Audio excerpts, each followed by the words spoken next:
Salut. J'espère que vous allez bien. En tout cas, nous ça va très très bien. Aujourd'hui, on se retrouve pour un nouvel épisode qui va porter sur les musiques du monde. Alors, pourquoi est-ce qu'on va faire sur les musiques du monde? Tout d'abord parce que récemment en avril 2022, il y a eu donc la cérémonie des Grammy Awards. Et on a appris donc avec joie que Angélique Kidjo a gagné donc le prix du Best Global Music Album. Donc en français, le meilleur album de musique du monde. 229 représente. Ouais, en fait. Donc on était super contents pour elle, mais on a réfléchi, on s'est dit, mais en fait, qu'est-ce que ça représente en fait cette global music, donc cette musique du monde? Et on a voulu donc vraiment comprendre quelle était la portée de ce terme, son histoire, son usage, son impact, et quel ressenti on a à propos de ce terme. Exactement, et du coup, en premier plan, ce serait intéressant de commencer à définir le terme world music, musique du monde. Donc c'est un terme générique qui recouvre l'ensemble des musiques qui ne rentrent pas dans les catégories traditionnelles mainstream occidentales, à savoir le rock, la pop, le jazz, la musique classique, la musique électronique, etc. Et qui contiennent une composante dite traditionnelle ou ethnique. Donc c'est un terme qui trouve son origine dans l'ethnomusicologie. Donc qu'est-ce que l'ethnomusicologie? C'est en fait l'étude contextuelle et culturelle des musiques non européennes, folkloriques et des expressions musicales des minorités raciales et ou ethniques. Donc c'est un terme qui a été inventé par le musicologue George Capelin en 1906 qui souhaitait voir un renouveau sur les musiques occidentales, renouveau qui viendrait en fait d'emprunt des musiques aux quatre coins du monde pour donc donner un nouveau souffle, une nouvelle vibe, un peu de renouveau. Et donc en fait ce rêve va se concrétiser par la suite puisque dans les années 1980, 50, etc., plusieurs artistes occidentales vont emprunter des musiques dites du monde. On peut par exemple prendre l'exemple de Serge Gainsbourg qui va sortir son album Gainsbourg Percussion en plagiant donc 3 chansons de l'artiste nigérian Babatunde. Donc il avait sorti sur son album Drums of Percussion. On peut aussi citer l'artiste Peter Gabriel qui va collaborer avec des artistes comme Papa Wemba ou Youssou N'Dour sur des chansons comme In Your Eyes ou Shaking the Tree. Et donc en fait c'est en 1980 que ce terme va prendre une toute autre dimension, puisqu'en fait il va y avoir une dimension marketing qui va vraiment être intégrée en fait à ce terme, donc qui va prendre de plus en plus d'envergure et qui va être beaucoup plus démocratisé et connu de tout un chacun. Exactement, comme tu l'as dit, donc courant années 80, c'est vraiment là donc, que la world music devient un réel label commercial et qui a particulièrement été employé donc, par les producteurs, les musiciens, les journalistes, les diffuseurs et aussi même par les publics directement. Donc c'est un réel enjeu commercial pour les maisons de disques, notamment pour les majors et les labels indépendants. Donc brièvement, les majors en fait, elles sont au nombre de 3 aujourd'hui. Donc c'est 3 grandes maisons de disques occidentales qui détiennent donc la quasi-totalité, donc près de 75% des moyens de production, de diffusion et de communication.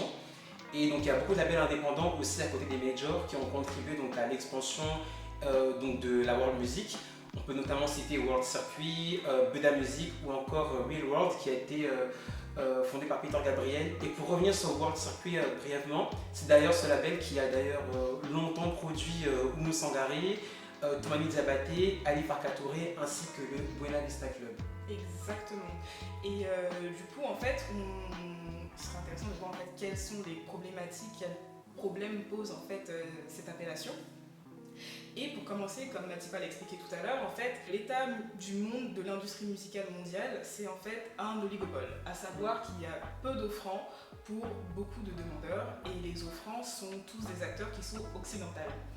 Donc cela entraîne en fait une catégorisation à une échelle mondiale occidentalo-centrée. Et donc cela a pour conséquence en fait un impérialisme culturel, puisque la musique est comprise à travers des catégories occidentales, peu importe que tu te situes, je sais pas, en Afrique, en Asie, aux États-Unis, en France, et ben en fait la musique va être comprise à travers ces catégories occidentales. Et cela entraîne une hégémonie culturelle et donc ça pose un peu problème. Donc ça c'est le premier problème. Il y a aussi une recherche d'exotisme, puisque en 1980, quand le terme a pris une dimension marketing, Il se voulait à destination de personnes un peu curieuses, aventureuses. En quête d'épices. En quête d'épices.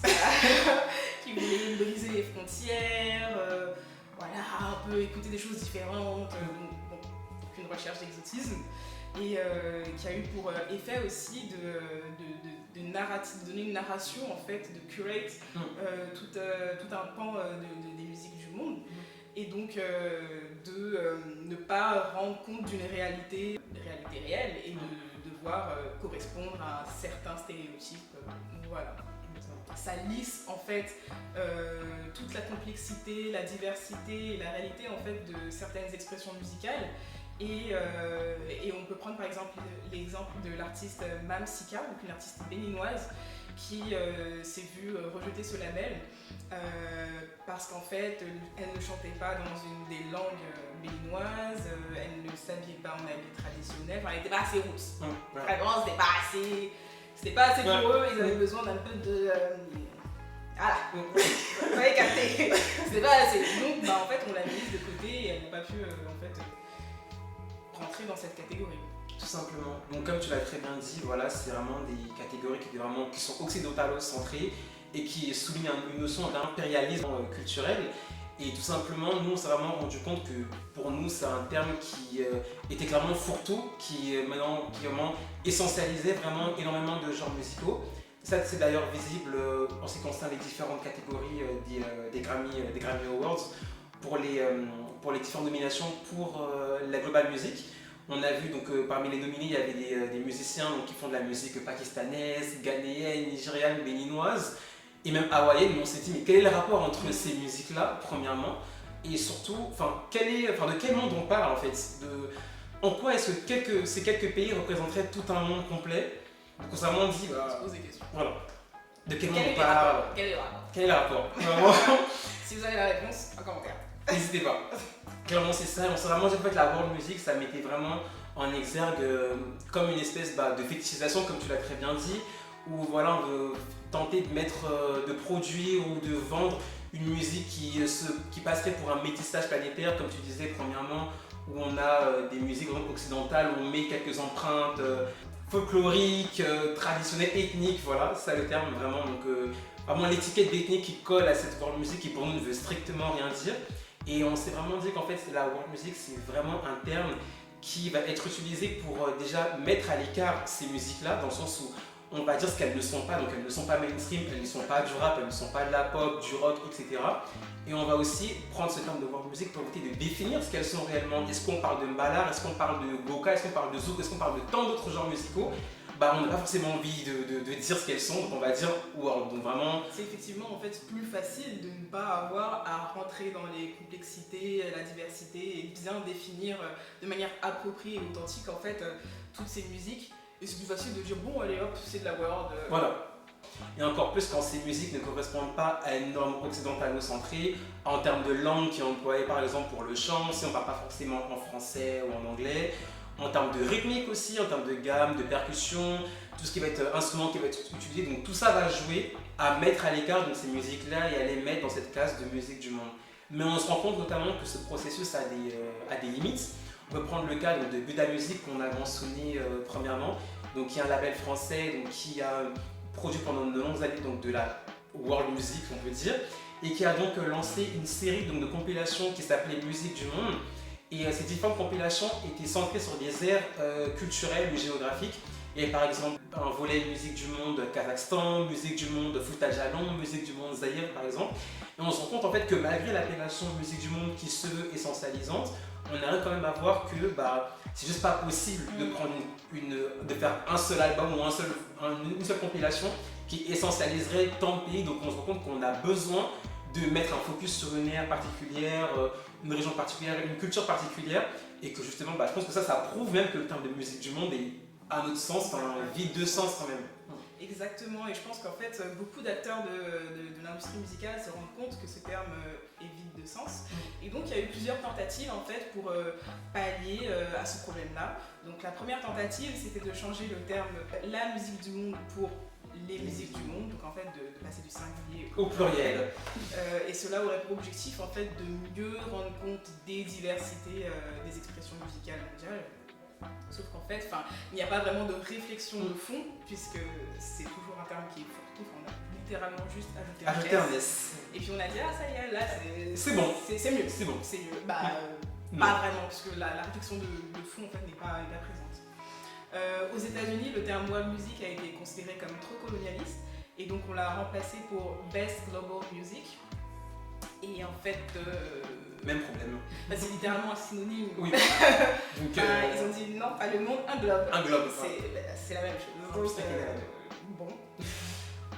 Enfin, en France, on a changé la catégorie meilleure musique, meilleur album world des catégories des victoires de la musique pour les victoires du jazz. Donc en fait, on a juste déplacé la catégorie des victoires de la musique aux victoires du jazz. Et donc, en quoi c'est la meilleure chose? Ça change rien. Enfin, on a juste changé du coup en fait d'une cérémonie qui était très exposée à une cérémonie qui est moins exposée. Ok, why not? Pourquoi pas? Why not? Et donc en fait, les professionnels de l'industrie expliquent que si cette catégorie n'existait pas, on ne pourrait pas promouvoir et récompenser donc ces artistes. Donc artistes qui sont entre autres africains, et que donc en fait ils ne pourraient pas participer à cette industrie et donc manger en fait. Totalement. Donc c'est intéressant, mais je pense que ça contribue à une forme de piège et à une forme donc d'humiliation pour certains artistes qui sont donc regroupés sous cette appellation world music. Exactement, comme tu l'as très bien dit, c'est vraiment une notion de piège pour les artistes qui seront obligés de passer par cette catégorie de world music pour se faire connaître et pour connaître une réelle couverture sur le plan international. Et ça d'ailleurs ça s'explique par de nombreux facteurs structurels, comme on disait premièrement le fait que l'industrie musicale soit régie par un référentiel occidental, de par les majors qui encore une fois rassemblent donc l'essentiel des moyens de production, de diffusion, de communication. Donc ce qui va conditionner le fait que beaucoup d'artistes vont devoir passer par ces majors-là pour avoir une large dimension. Et ça souligne aussi d'autres problèmes structurels au niveau des pays africains en l'espèce. C'est-à-dire que comme on l'a mentionné dans notre vidéo par exemple sur le Congo, où il y a beaucoup d'États africains qui n'accompagnent pas ou pas suffisamment les artistes dans leur création musicale, dans la survie et la continuité, donc pour que les scènes musicales locales puissent perdurer, être accompagnées et pour que les différents artistes puissent subvenir à leurs besoins et subsister tout simplement. Puis même privé, il n'y a pas beaucoup d'initiatives privées qui puissent assez accompagner ces artistes-là. Exactement, même sur le plan privé, voilà, donc il y a beaucoup de labels africains qui existent, mais qui sont pas suffisamment, enfin qui ne pourront pas suffisamment subvenir aux besoins donc des artistes, que ce soit genre que humainement, économiquement, qui ne pourront pas forcément, comme je disais, leur offrir une large couverture internationale. Donc c'est assez compliqué. Beaucoup d'artistes, comme tu l'as dit, sont obligés parce qu'il faut manger. Voilà, et puis il faut vivre. Il faut vivre de son art. Ici, il y a malheureusement d'autres structures que locales qui vont proposer ça. Beaucoup d'artistes vont faire ce choix-là, et d'ailleurs dans leur bon droit. On peut citer, il y a beaucoup d'artistes qui ont fait ce choix-là d'aller vers des structures occidentales ou des majors. On peut citer Oumou Sangaré qui a été produite pendant de longues années chez World Circuit. Youssou N'Dour pendant de longues années qui a sorti des albums chez Sony, dont d'ailleurs le célèbre bop 7 Seconds est sorti chez Sony. Il y a aussi Papa Wemba qui a sorti son album Emotions en 1995 chez Real World, donc le label de Peter Gabriel, qui s'est écoulé à plus de 500 000 exemplaires. Il y a beaucoup d'autres artistes comme Salif Keita, Angélique Kidjo encore une fois, Mori Kanté, Amadou Mariam, enfin beaucoup d'artistes qui sont passés par des majors ou des labels indépendants occidentaux pour tout simplement connaître une plus grande notoriété et être connus sur un plan international. Exactement. Ouais, mais ça prend aussi justement, ça souligne un autre aspect, le fait qu'on mette uniquement en lumière le travail qui est accompli par des labels occidentaux, que ce soit les majors ou des labels indépendants. Et à notre sens, en fait, on trouve que ça invisibilise le travail qui est accompli par certains acteurs exactement. Par beaucoup d'acteurs continentaux, que ce soit beaucoup d'acteurs privés ou encore publics. Du côté privé, on peut citer beaucoup de labels qui ont fait un travail énorme et qui n'ont pas forcément attendu, même pas du tout attendu la mode de world music courant années 80 pour faire de la musique et valoriser un patrimoine qui leur était propre. On peut citer Slard Records qui a contribué à l'éclosion de beaucoup d'artistes au Mali, au Sénégal, au Congo, en Guinée, en Côte d'Ivoire, dans beaucoup d'autres pays africains. Je m'appelle Bintou Silla, je suis productrice de musique et directrice du label africain Slard Records et je vis à Paris et je suis d'origine sénégalo-malienne. Théâtre Records, c'est des productions depuis 1978 jusqu'à 2013, donc au décès d'Ibrahim Assila, son père. C'est à peu près entre 1000 et 1200 albums produits depuis plus de 40 ans.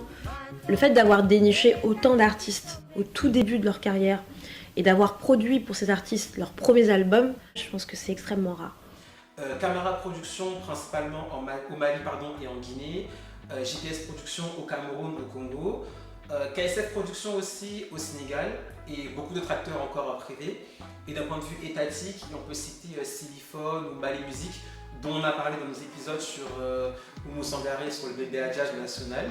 Donc, où ces différents labels d'État ont mis de nombreux moyens en œuvre pour promouvoir le patrimoine, le terroir, les musiques, vraiment leur patrimoine historique, culturel et musical qui leur était propre. Je pense notamment à Mali Music, donc le label d'État malien, qui a sorti plusieurs albums qui étaient consacrés à des musiques propres à différentes ethnies ou régions du Mali. Ils avaient fait un volet sur les Peuls, les Songhai ou aussi sur les Mandingues. Donc je trouve ça assez intéressant de mettre la lumière sur ce travail qui a été fait par des labels d'État aussi. Et là en plus pendant les années 50, 60, donc bien avant même que le terme de world music prenne son extension pour les années 80. Et c'était des labels donc, qui ont vu le jour juste après l'indépendance souvent. Et qui avaient pour objectif de mener aussi une politique d'authenticité, donc une valorisation en fait des cultures, des différentes cultures nationales, donc qui pour la majorité ont fait ce travail effectivement. Après il est aussi important de noter que parfois il y a eu un certain effacement de certaines ethnies pour mettre en valeur les musiques, les expressions musicales d'une seule ethnie. Donc ça c'est un petit bémol malheureusement. Ouais.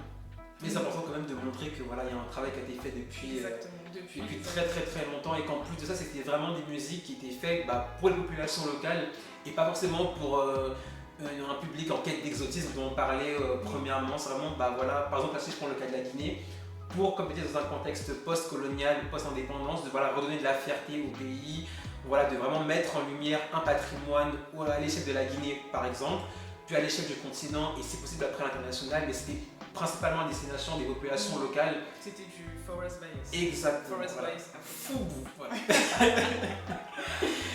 Et donc, du coup, nous, on a réfléchi tous les deux à en fait quelle était la solution, quelle était le réel problème. Et on aimerait bien avoir votre avis. On va vous donner le nôtre, mais on aimerait bien avoir votre avis. Et en gros, nous, on a la sensation qu'en fait, le problème derrière ce terme, c'est un problème à la racine même, c'est-à-dire que comme on le disait précédemment, l'industrie musicale mondiale est un oligopole, et un oligopole donc composé majoritairement en fait d'acteurs occidentaux. Donc tous ceux qui donnent sont des acteurs occidentaux. Et en fait, ça devrait être, au contraire être des acteurs mondiaux, échelle mondiale. C'est le keyword en fait. Parce qu'au final, on peut par exemple pas demander, je pense, au Grammy de créer des catégories qui représentent de manière authentique chaque genre musical de chaque ère, de chaque pays. Il y aurait littéralement genre 500 catégories, ça n'a pas de sens. D'autant plus que je ne pense pas que des acteurs occidentaux soient forcément les mieux placés pour rendre compte en fait des diversités musicales de chaque ère, de chaque pays. Ça n'a pas de sens en fait. Donc idéalement, chaque pays devrait avoir des acteurs musicaux de l'industrie musicale qui seraient à même de promouvoir les artistes de leur pays, de rendre compte des différents genres de leur pays, d'avoir leur propre cérémonie, leur propre festival, toute leur propre économie en fait. Donc voilà, parce que sinon on ne peut pas demander à des personnes occidentales, des acteurs occidentaux, toujours de rendre compte correctement des diversités, alors même que dans les années 80, il y avait une recherche d'exotisme ou quoi, ça n'a pas de sens. Exactement. Donc vraiment c'est vraiment ça, comme tu dis, de vraiment créer nos propres cérémonies. C'est d'ailleurs un point qui d'ailleurs était défendu, je me rappelle, par Jacob Desvarieux avant qu'il ne nous quitte. Il mettait vraiment en évidence la différence de traitement, notamment pour ce qui concerne le groupe Kassav et les musiques françaises faites par d'autres artistes. Donc voilà.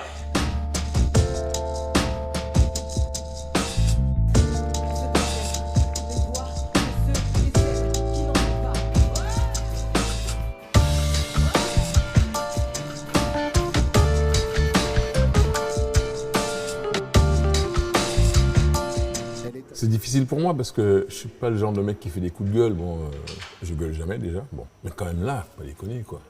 Les victoires de la musique, nous on les a eues il y a 32 ans. On s'est dit bon, on va tenter de les avoir encore une fois. Ben non, c'est plus possible. Hein.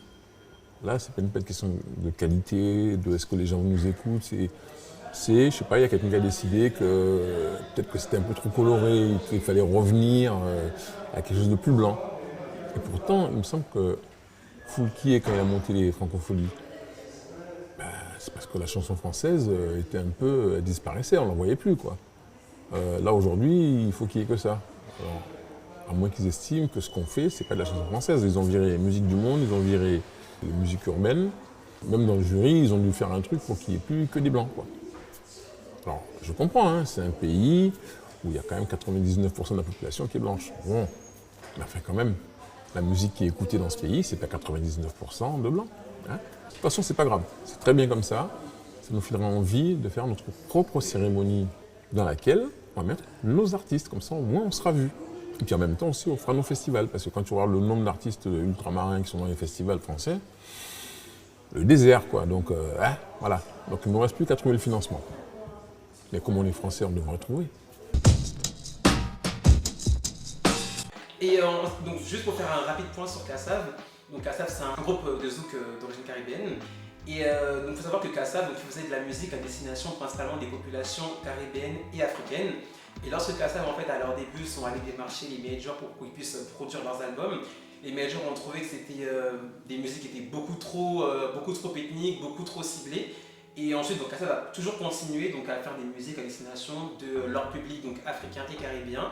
Et lorsque les majors ont ensuite compris qu'il y avait clairement un réel public, une réelle demande et de l'argent aussi qui pouvait s'y faire, c'est là qu'ils se sont dit bon bah il y a un truc à faire et c'est là qu'ils les ont signés ensuite, mais que malgré tout, ils ont quand même été cantonnés à l'étiquette de World Music, alors que pourtant, on le précise, Kassav c'est quand même un groupe français. Donc, techniquement c'est de la variété. Voilà. Je ne sais pas. On comprend plus. Vraiment, on est fatigué. Le cerveau là, on ne sait plus. On est fatigué. Ça n'a pas de sens. Exactement. Quand on est allé en tant que Kassav avec les premiers albums proposés aux majors ici, nos produits, ils nous ont dit c'est trop ethnique. Et on n'a pas cherché à leur plaire. On est parti ailleurs parce que le monde est grand. Et que ce monde nous a ouvert les bras. Et que quand le monde nous a ouvert les bras, c'est-à-dire l'Afrique, après les Antilles, l'Afrique nous a ouvert les bras, que ça représentait des millions de personnes, entre autres, la Côte d'Ivoire, le Sénégal, mais tous les pays, je veux dire, où on est allé, les pays lusophones, l'Angola, le machin, en 85, on est allé, on a été invité dans un tas de pays africains, le Bénin, le Togo, le Sénégal, le Cameroun, etc., etc., etc. Et je veux dire, la France s'est dit, mais on est en train de passer à côté de quelque chose. Mais en fait, quand les majors sont venus, c'est parce qu'ils ont une bonne calculette. C'est pas parce qu'ils nous aimaient plus que ça. C'est pas parce qu'ils aimaient plus notre musique. Tu vois? Parce que la preuve aujourd'hui, ils ne sont pas accros à cette musique et ils n'ont même pas donné à cette musique une place puisqu'ils nous ont mis dans le grand panier de la world. Donc pourquoi est-ce que Kassav serait cantonné à l'étiquette de World Music alors que c'est un groupe français, contrairement à d'autres artistes qui, même si peut-être qu'ils vont incorporer des éléments d'autres pays, vont quand même être considérés comme de la variété française, comme de la pop, du rock, du jazz. Et pourquoi est-ce que dans le cas de Kassav, ils auraient l'étiquette de World Music? Donc la question à 1 million. Mais je trouve que ça met quand même bien en exergue la différence de traitement qui est fait entre des musiques qui sont assez exotisées, fétichisées, qui sont mal comprises, qu'on ne cherche pas forcément à bien comprendre pour bien comprendre la singularité, leur spécificité et reconnaître à leur juste valeur tout simplement. Exactement, et donc un des exemples de cérémonie qui, à notre sens, fait un peu mieux le travail, c'est pas idéal mais c'est déjà mieux, c'est les Kora Awards qui ont été créés par un Béninois qui s'appelle Ernest Adjovi en 1994. Oui. En Afrique du Sud. Et donc en fait là il y a plusieurs catégories qui rendent quand même mieux compte en fait des diversités géographiques, savoir meilleur artiste d'Afrique de l'Ouest, meilleur artiste d'Afrique centrale ou d'Afrique australe. Il y a aussi des catégories qui se centrent sur les diasporas européennes et caribéennes ou alors sur les diasporas des États-Unis. Donc en fait c'est beaucoup plus centré, même si c'est pas idéal dans le sens où c'est pas à l'échelle d'un pays, c'est quand même mieux que juste tout le reste du monde. Exactement. Donc voilà. C'est toujours mieux de procéder par des régions qui, elles, ont, même si c'est pas forcément aussi précis qu'à une échelle nationale, ils ont quand même des similitudes culturelles. Voilà, ça fait beaucoup plus sens d'avoir des prix, par exemple, sur un meilleur artiste d'Afrique de l'Ouest, australe, centrale, de l'Est ou encore du Maghreb. Ça a beaucoup plus de sens de procéder ainsi que plutôt de procéder par World Music. On aurait déjà tout le continent africain, avec l'Amérique latine par exemple, l'Asie, le Moyen-Orient, l'Europe de l'Est, même la musique corse ici, ou pour selon nous, ça n'aurait aucun sens. Voilà, c'est pour ça que vraiment ce terme il pose vraiment un problème pour nous. Ouais, et on aimerait bien savoir votre avis, ce que vous en pensez, si vous avez des choses à ajouter aussi à ce débat, et qui nous a passionnés, on va pas se mentir. Donc voilà. Voilà, donc vraiment n'hésitez pas, voilà, si selon vous, vous avez d'autres pistes de réflexion, si selon vous il y aurait peut-être d'autres solutions qui pourraient remédier à ce problème donc, d'étiquette de world music, de musique du monde, n'hésitez vraiment pas à nous faire votre petit retour. Et n'hésitez pas aussi à nous suivre sur notre page Instagram @regard sur le passé. On est aussi présent sur Deezer et Spotify avec plusieurs playlists, donc n'hésitez pas à checker. Et du coup voilà, en tout cas ça nous a vraiment plu de vous retrouver. On se retrouve très bientôt pour un prochain épisode. On se dit à la prochaine. Ciao. Salut.